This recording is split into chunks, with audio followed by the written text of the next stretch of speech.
ধর্ষণের বিচারে আলাদা ট্রাইব্যুনাল গঠনে ৩ দিনের সময় বেঁধে দিয়েছে ধর্ষণ বিরোধী মঞ্চ।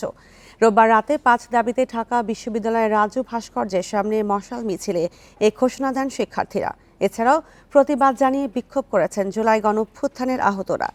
৪৮ ঘন্টার মধ্যে মাগুরায় শিশু ধর্ষণের জড়িতদের বিচার নিশ্চিতের দাবি জানিয়েছেন তারা।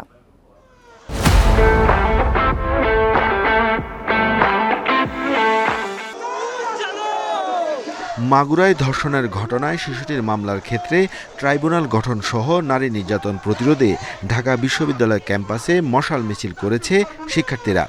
এছাড়াও Dhaka medical college, Eden college, Badrunnesa college ও বুয়েটের শিক্ষার্থীরাও বিক্ষোভ মিছিলে অংশগ্রহণ করে। শিক্ষার্থীদের দাবি, ধর্ষণের মামলা ৭ দিনের মধ্যে তদন্ত প্রতিবেদন এবং ১ মাসের মধ্যে বিচার নিশ্চিত করতে হবে। নারী ও শিশু নিরাপত্তা নিশ্চিতে ব্যর্থ হওয়ায় স্বরাষ্ট্র উপদেষ্টা, আইন উপদেষ্টা, নারী ও শিশু বিষয়ক উপদেষ্টাকে জবাবদিহির দাবিও জানান তারা।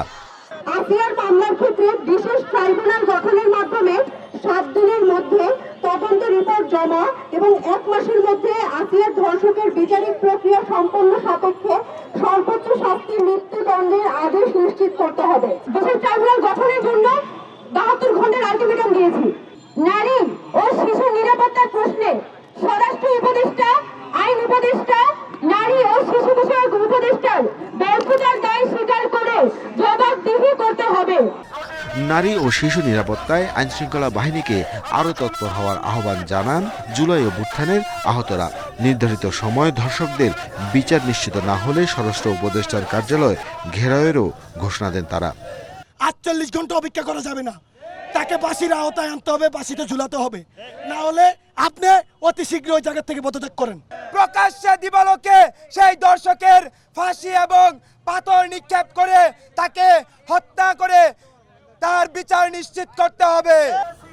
এর আগে জাতীয় অর্থোপেডিক হাসপাতাল থেকে বের হয়ে চক্ষু বিজ্ঞান ইনস্টিটিউটের সামনে এসে মোমবাতি প্রজ্বলন করেন শিক্ষার্থীরা। Arafatur Rahman, independent news, Dhaka.